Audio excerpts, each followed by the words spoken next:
One of them kind of like bends down over, like she's like head in her knees, and I notice it in the corner of my eye. And it's me, Matt Rob, Mari, and Lasercorn. We just hear... Oh, no.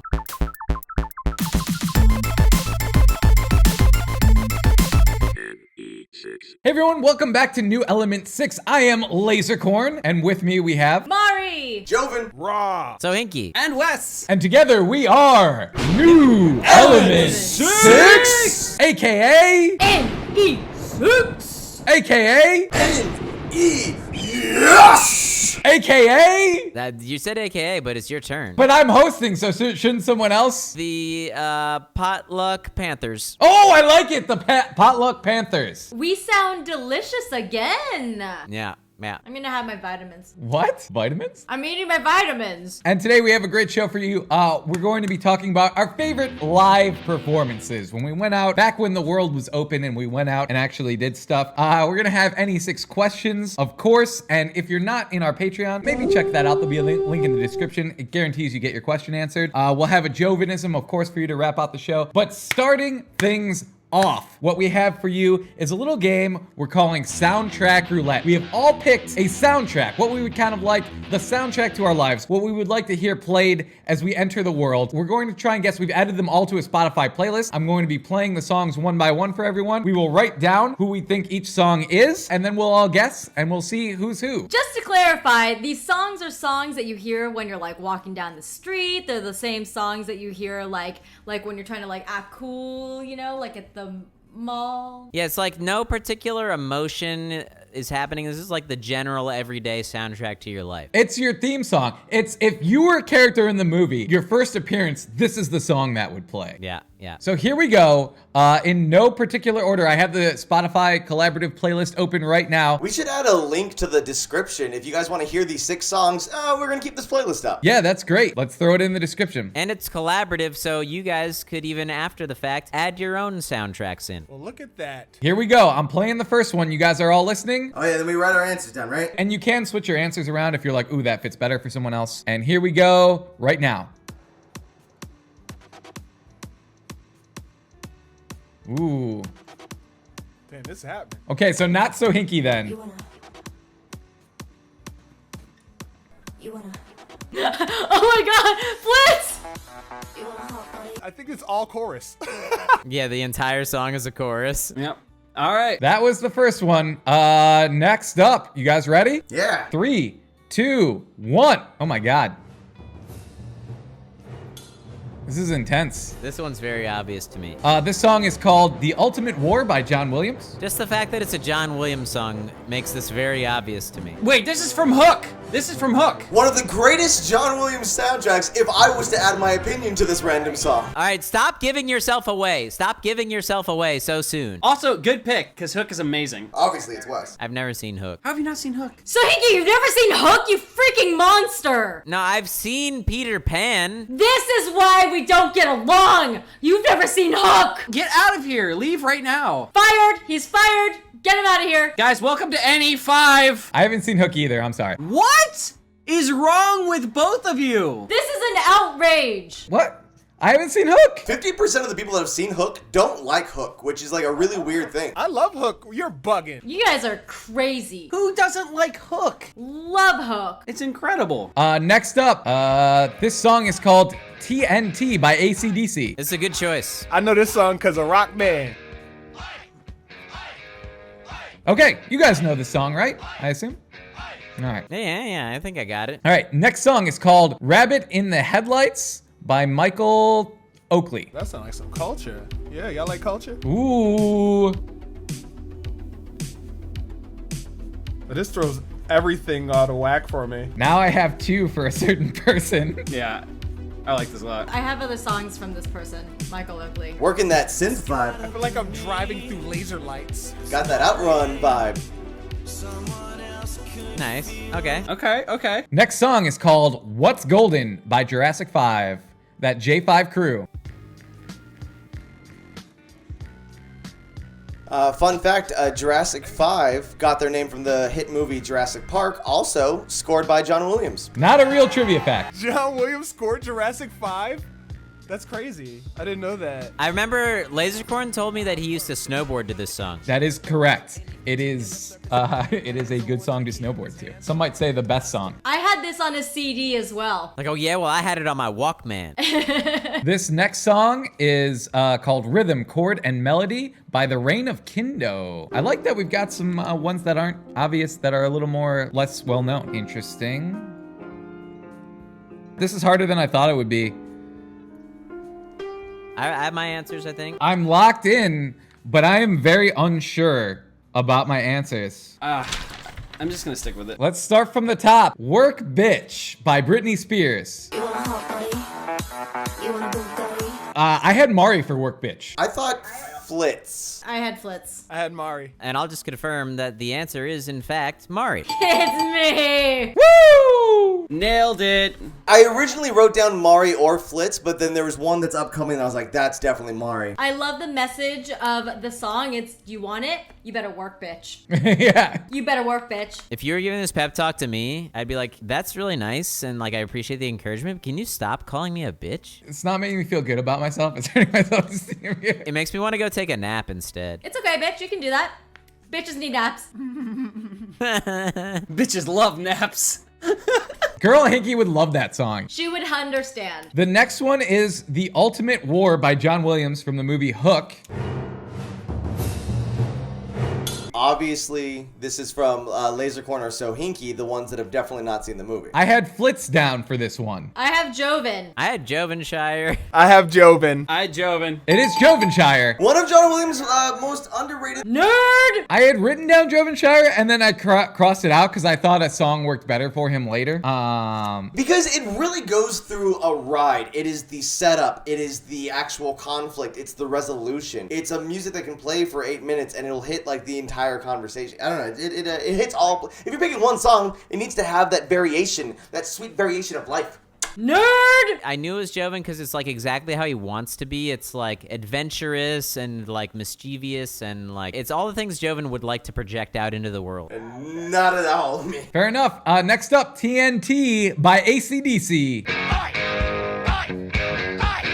Is there any question? I have Lasercorn. Okay, so my original answer was West, but I changed it to Lasercorn. I had West Lasercorn and confirmed. I confirmed on West. I'm saying Lasercorn. Lasercorn karaoke's AC/DC. I've also got Lasercorn. I have Joven, and 1, 2, 3, it's Lasercorn. I didn't really even have Joven for that one. Okay, next up, we've got Rabbit in the Headlights. This was kind of the synth-wavy one, right?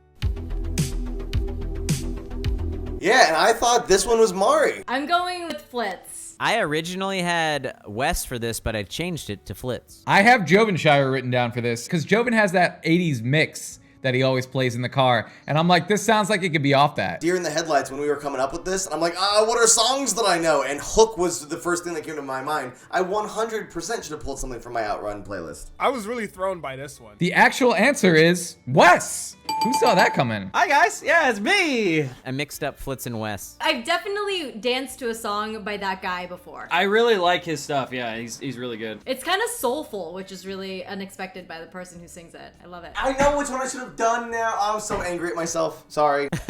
Next up on the list, we've got What's Golden by J5. Excellent song. See, and this is where Sohinki tricked me, because he gave he's like, I know Lasercorn snowboarded to this. And I was like, oh, so you mean he had it in his own soundtrack? This is my go-to snowboarding song.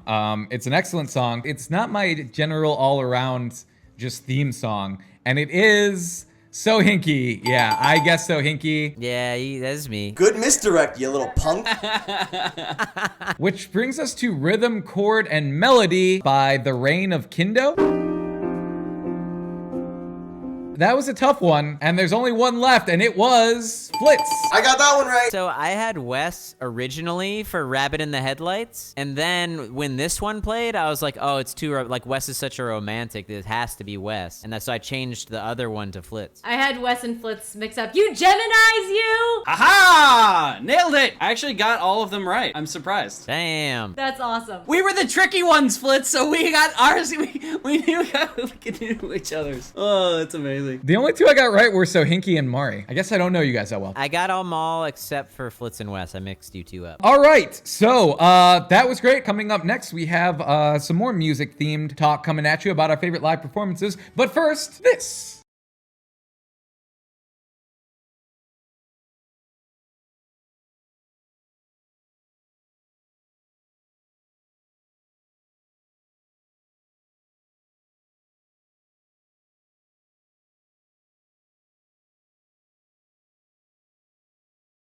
Let's jump into it, and let's talk about our favorites live performances. Who would like to go first? So this was like my first ever really big concert I'd ever been to. So it was the Summer Sanitarium Tour, and I want to say it was in 2000 or 2001. I don't remember exactly. Wait, I think I remember this concert. The bands were Mudvayne, Linkin Park, Limp Bizkit, and then Metallica. We actually ended up skipping Mudvayne. We like showed up a little late, but we showed up for Linkin Park, Limp Bizkit, and Metallica. I think everyone skipped that first one. The bands that were there at the time were like the biggest bands, and then Metallica was like kind of making a comeback. Man, Metallica has got to be like the coolest show I've ever been to. Just like the actual like performance, and like there's all these crazy pyrotechnics and stuff going off. There's just so many moments from the show that I remember, but this one specifically. So Limp Bizkit was playing, and I'm this like little kid. I'm like 13 or 14 years old, legitimately like 5 foot nothing. And I remember like my friends wanted to get a little closer for Limp Bizkit, and I was like scared to go up close, but I was like, okay, sure, I'll like go up close with you. And as we're walking up to the front, it's like in the crowd, I get separated from my friends, and this giant mosh pit forms around me. People are like shoving through and like punching each other, and I'm like in the middle of it, and all of a sudden this dude who must have been like, to me he looked like he was like 8 feet tall, but he must have been like 6'2" or something, comes in and he like pulls me out of the way and he punches this dude in the face, and I'm standing next to this 6'2" dude during Limp Bizkit. This random stranger he's like, do you want to see? And he lifts me up onto his shoulders, this like random dude. That's so cool. That's amazing. And so we're sitting there like rocking out to Limp Bizkit, and I'm sitting on this guy's shoulders. He's pointing out all of the women in the crowd that are flashing. This is the first time I ever saw boobs. And like, I will remember this moment for the rest of my life. This one woman picks up her shirt to flash Limp Bizkit, and the guy yells at her verbatim, "Put those away, Victoria. Your secret ain't no good." Who yelled it? The guy I was on his shoulders, that guy yelled it. All right, that guy's a hero for so many different things. I feel like he was running the show. He like knew who everyone at the show. He's like, that one's Victoria. I'll shout her out. Victoria, put those away. Yeah, no, it was like a giant stadium show, but yeah, it was nuts. I don't understand mosh pits. I've got a story about the year 2000 as well. I'm a little bit older than you, so I was in high school already. She was flashing someone at a concert. Her name is Victoria.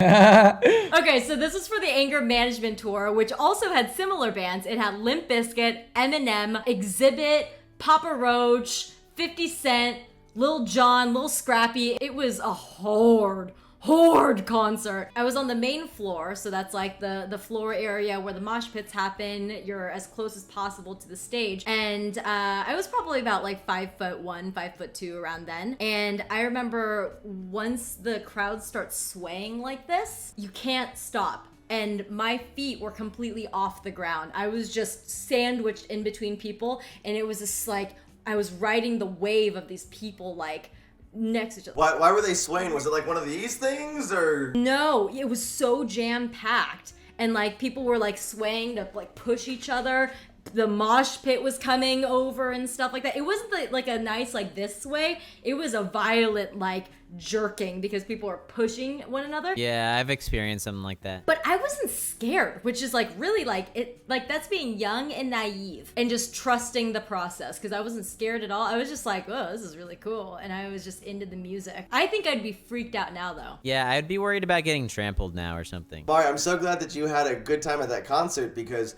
one of my favorite live shows actually includes you as well. When it comes to live shows or concerts, Lasercorn knows where we're going. Lasercorn, Mari, myself, and Matt Robb, actually, we went to go see, like, the combination. Dropkick Murphys and Flogging Molly together. Oh, you're gonna mention this story? So already, like, it took us 3 hours to drive down to Anaheim. I had already, like, we got lost. We were missing the first entire half of this concert. Missed, like, my favorite song.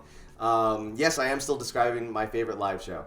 And we finally get to our seats and we're hanging out. And so now Flogging's up there, and they're maybe like 2 songs in. And the drunk ass people behind us, one of them kind of like bends down over, like she's like head in her knees. And I notice it in the corner of my eye. And it's me, Matt Robb, Mari, and Lasercorn. We just hear... Oh no. And I heard it, but I don't know if Mari heard it, but then her shoes just get covered in throw up. My favorite shoes. That's why. Okay, I was curious why Mari's face was just like so mad the whole time. And we're like, what the hell? What the hell? And then like her friends are like, oh no, I'm sorry, she's okay, she's okay. It's like, I don't care about your friend. Our friend is being thrown up on right now. Yeah. We get up, and so like 2 songs in, we get up and like leave so we can get Mari cleaned up and like have to like blow off the steam. Like, did this really just happen? So we're missing even more of the show. We go to talk to security, and like they don't really do anything about it. So we actually go to talk to like to see if we can get different seats, because we didn't want to go there. And then they wouldn't let us like into a different area because our tickets weren't good for that area. So we wound up like buying a random shirt and leaving after hearing 2 songs in this dream concert. And it's still one of my favorite live shows, mainly because I'm comparing it to Daughtry and 3 Doors Down. It is my life's philosophy. It's the things that go wrong that make the best stories to tell. Like, had we just gone to this concert and had a good time, I don't know if I'd be talking about that concert. I think you might be. I think you might be like, yeah, that was a really fun concert we went to with our friends and we didn't get thrown up on or anything. Yeah, and then like afterwards, oh my god, we were there and like still like gathering like what the hell just happened, and we saw this group of people and they were feeding her street pizza. Yeah, she was eating pizza. I was gonna say you left out the best part. We saw her later as we were about to leave, and her friends were like consoling her, and she was shoving more food into her face after she had just puked. Oh! I don't know if I would have liked that concert much, because like even the 2 songs that we heard, people are like stomping on steel, like the steel seats that we're on, so you can't even hear the music. You just hear people stomping on. I don't know. Everything you're describing to me sounds miserable. The reason why I was so mad is because the person who threw up on me wasn't like a 21-year-old. They weren't like 24. They were like 38 and they did that. It's like, if you're like 38 and you can't handle your alcohol at a concert, I'm sorry, you can't be throwing up on people. And, you know, it's like, oh, it's Flogging Molly, I'm Irish, that's Dream! I mean, my favorite moment from a show, this takes place at this is a rock show story where I don't remember all who was playing, and I want to go off out on a limb and say it was. Can I ask one question? I just wanted to know, if you fell in love with a girl at the rock show. I don't know that reference. MXPX, right? Yeah. Mari's story actually reminded me of a story. This is actually one of my favorite experiences. So it's 2004, Philadelphia at the Trocadero. Which no longer exists, so RIP Trocadero, legendary space. Oh, I know the Trocadero. Not the one in LA. There's one in LA too. Oh. You sound like a man who's lying just to be a part of a conversation. Yes, Philadelphia. Yes, I know that one. Yeah, that's me. Oh, the Trocadero, right. Oh, I thought you meant the one in East Philadelphia. I'm sorry. There is no East Philadelphia, so that was the perfect place to pick. Trocadero. The show was Mest, Fall Out Boy, who I never heard of Mest, Fall Out Boy, who I barely heard about, but I went for Matchbook Romance because they're still continually one of my favorite bands. When Mest went up, it was all girls. Like, it was all scene girls, like all scene chicks. All the girls I had crushes on. That sounds correct for me as well. Yeah, it was all the scene girls. And, you know, being the only black guy at the concert, minus, you know, there might have been one other, but I was always the one kid who could walk in a mosh pit and people would get away from me. And I'm like, I want to mosh too. And they're like, yeah, you're strong. And I'm like, thanks for the stereotype, but I'm here to push people around as well. When Fall Out Boy got on, people started pushing super duper hard. Matchbook Romance was the headliner, if I remember correct, but Fall Out Boy being the middle act brought so many people, men and women, to the stage that the audience started swaying while their songs were playing. And at one point, like, you could jump and your feet would not be on the floor and you would be held up by the crowd. We went through something similar. That's so cool. But at one point, people got so excited, and basically at a point it was so cluttered that we swayed one way and all of us trying to keep each other up. Once we swayed the other way, the whole side of the crowd fell. At this point, it was like dominoes. And so, like, it was amazing because the band keeps playing on. The whole one side of the room is like laying down. You hear people screaming. We had to wrap our arms around each other as this one side of the room and reach out and pull the other side of the room to their feet. And at one point, the band stopped. They said, "Hold the f up, Philly." And we were like, "Woo!" Right? And they said, "Our show just made a whole crowd fall." We were like, "Woo!" Because they sang Sugar We're Going Down, and then the whole crowd went down. Yeah, no, it was worth it. It was Fall Out Boy. Like, that's a testament to how big they became, even beyond, you know, Mest. And as much as I love Matchbook Romance, Fall Out Boy went beyond that level to a point where they can make a whole crowd fall. More like fall down, boy. My live show experience, I can't honestly remember the name of the band that was playing, but it was a Russian meme band. So my friend Vivka, she reaches out to me out of the blue and is like, "Hey, my boyfriend can't go with me. Do you want to come to this concert?" And I'm like, "Yeah, sure, why not?" She like sent me a link, and the music was like, I liked it, but it was just like a ridiculous show. Like, people were just taking off their clothes randomly. And then at one point, I like look in the crowd, and I saw this one girl with like extraordinarily bright rainbow hair. And I like look over, and I thought of one of our mutual friends, Alex Haluk, and was like, "Oh, Alex would absolutely love this show," and that girl in particular. And sure the F enough, Alex Haluk comes up and is holding this girl's arm at this concert. So I saw my friend, I had thought of him, like, of the concert, and then he literally walks up and that is the girl he's dating. And I'm like, this is amazing! I had a fantastic night with my friends, and yeah, it was so much fun. The concert was ridiculous. Malaka, Malaka, ooh. It was like crazy, like almost like thrasher music a little bit, but mixed with like just ridiculous comedic elements. It was hilarious. Like, the show was so funny. Malaka, And obviously the crowd doesn't really know who Alex is, but that's the most Alex thing I've ever heard of. Everything about the situation read him, and then and sure enough, he was there. Did they sing the Trollolololo song? I don't think so. Maybe. That would have been in my requests. I'd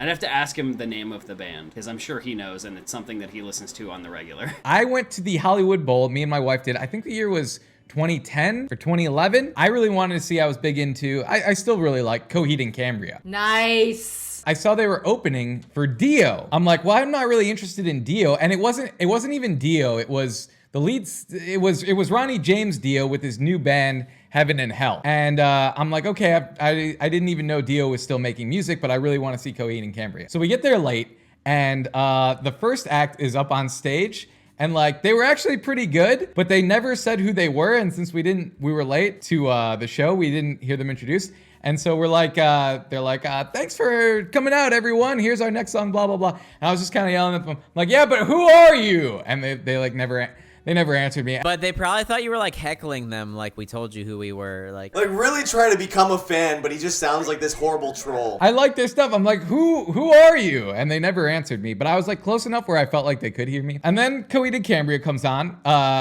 and they were pretty good. Like, I really like them listening to their music. Pretty good?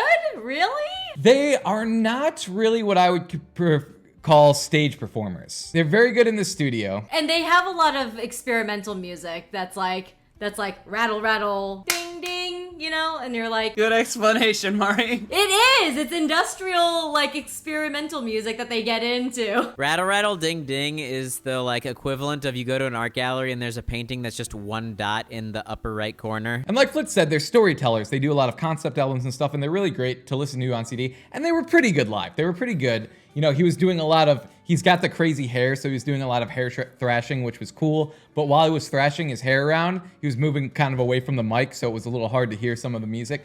But it was good overall. We hear Coheed and Cambria, and I'm like, do you even want to stick around for Dio? She's like, I don't know, we're here now, we might as well. Oh, and I forgot to mention, the whole time during this concert, there were these giant monitors behind the performers that none of them ever used. They were just there. And we're like, what are those even for? And then we're like, yeah, we might as well stick around for Dio. And then Dio comes on, and he's like, gotta be like 70 at this point. He passed away recently, well, a few years ago, for those of you who don't know. And he comes on in like a puff of smoke in this like glittery sequined silver suit.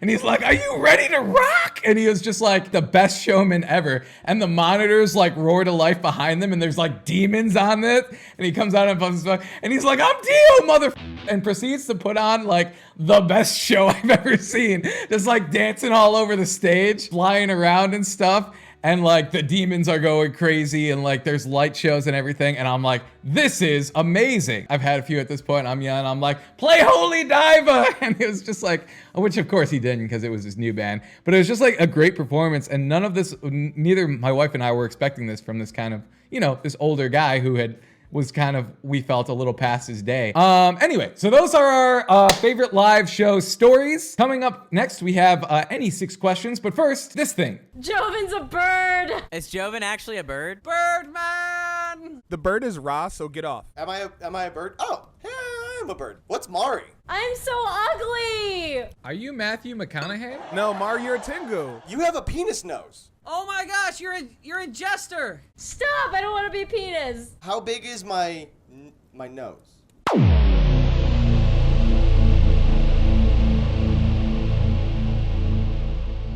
All right, Mari, you got the questions for us? Sure do. First one comes from, of course, an elite six.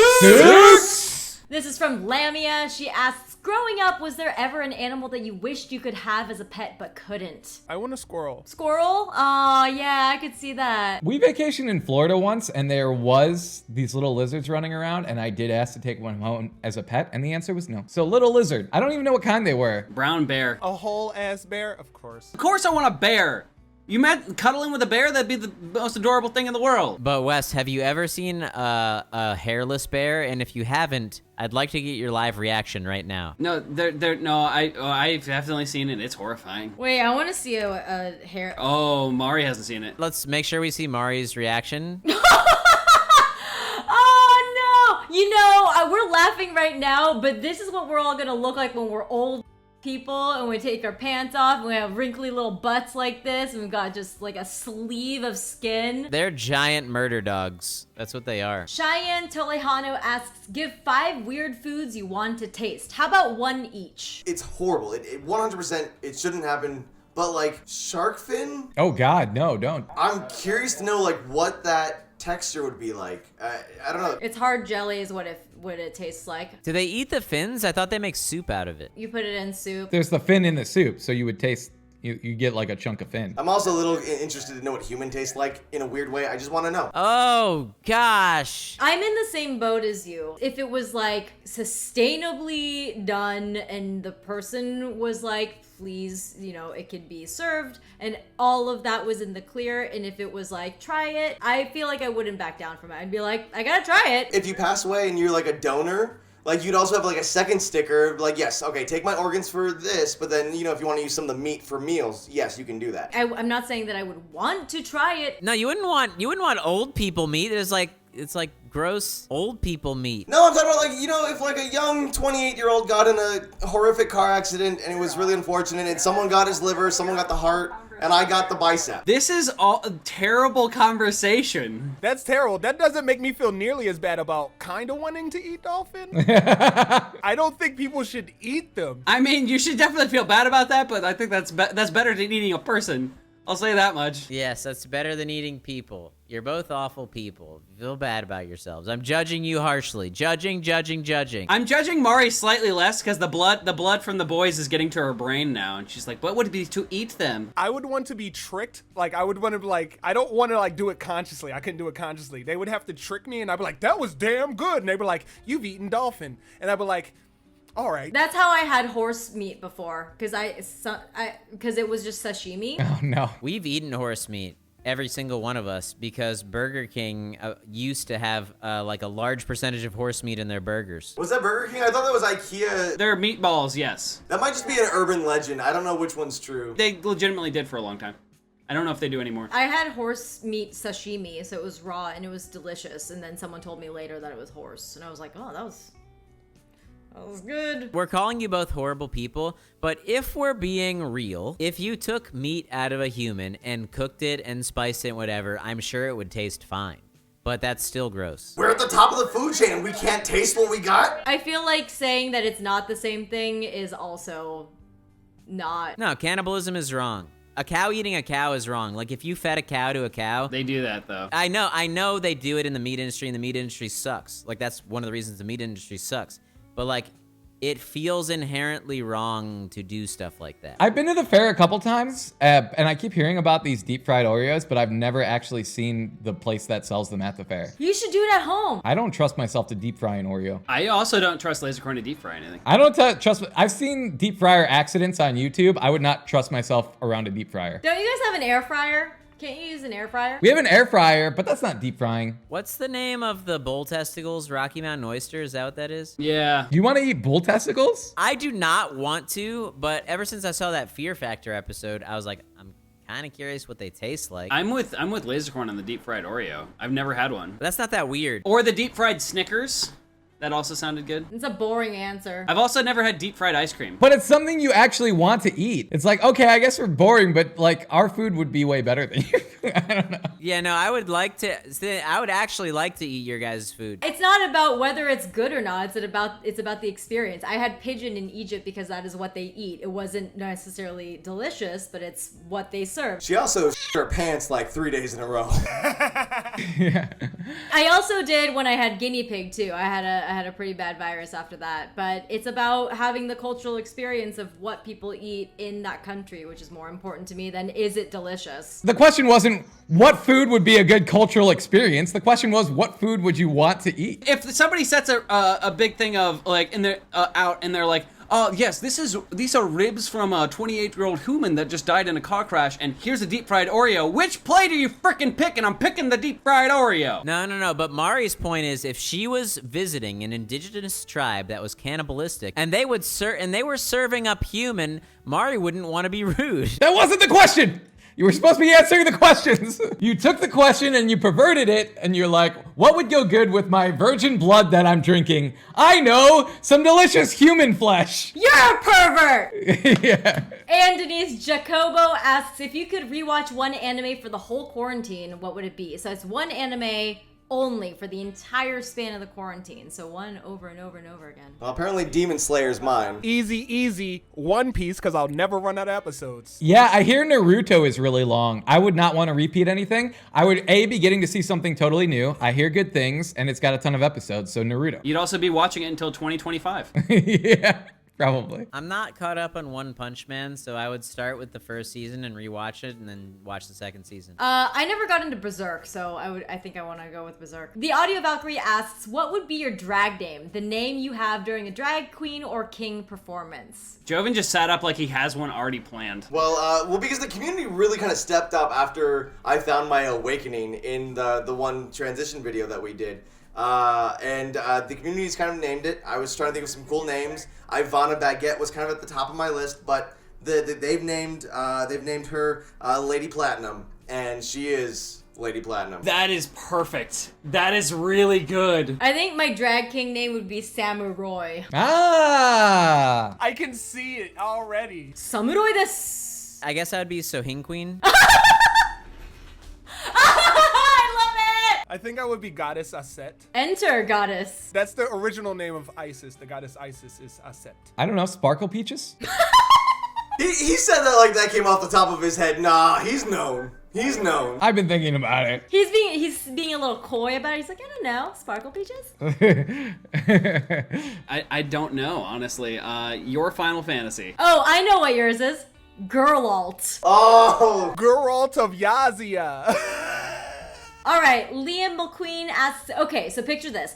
You will be transformed into any animal you want. No mythical creatures or dinosaurs. Sorry, Lasercorn. You will remain self-aware, and you still have all of your memories, essentially your brain in the body of an animal. The catch is, the transformation is permanent. What animal would you pick to be your vessel? Falcon. I want to fly. I'd be a falcon. Yeah, a bird is a good choice. Mine's still like a wolf, 100%. Like, you get to travel with your pack. Can you communicate with the rest of the wolves, or are you just a human and you're making wolf noises and you're like, I don't know if this makes sense? I'm gonna say raven. A raven is cool. They're like very intelligent creatures. I mean, obviously I keep my own brain and everything. You're gonna have to eat rats, though. I'm gonna have to what? Eat rats. Yeah, I mean, but they probably taste good to ravens. Actually, yeah, I'm gonna change my answer to a gorilla, so that way I have some hands. I'm going to change my answer because FLitz is also a falcon. Because then I could still play games. There you go. Yeah, you can still game. I'm going to change my answer to colossal squid because it's as close as you can get to being a kraken. I would take down small boats and stuff. Wow. Spaceman! man, can quarantine be done now, please? Yeah, for real. I would want to be one of those monkeys in those like the Eastern Asian countries where they like steal food and they're like actually a giant nuisance on the population there. I want to be one of those monkeys. Okay. Breaking into people's stores and taking food that I want and then running away. I think I too want to be something that's in the ocean, but something that's not endangered or hunted. But I want to be able to be smart enough to like corral other animals from getting caught in nets and things. If you're a dolphin, you could still have sex with people. That's right, dolphins fuck humans. That's a fact. Yeah, they drown them first, remember? It could mean that there's some lovely coitus. And that's true. Dolphins also have like amorous sex. Yeah, I think I'll be a dolphin.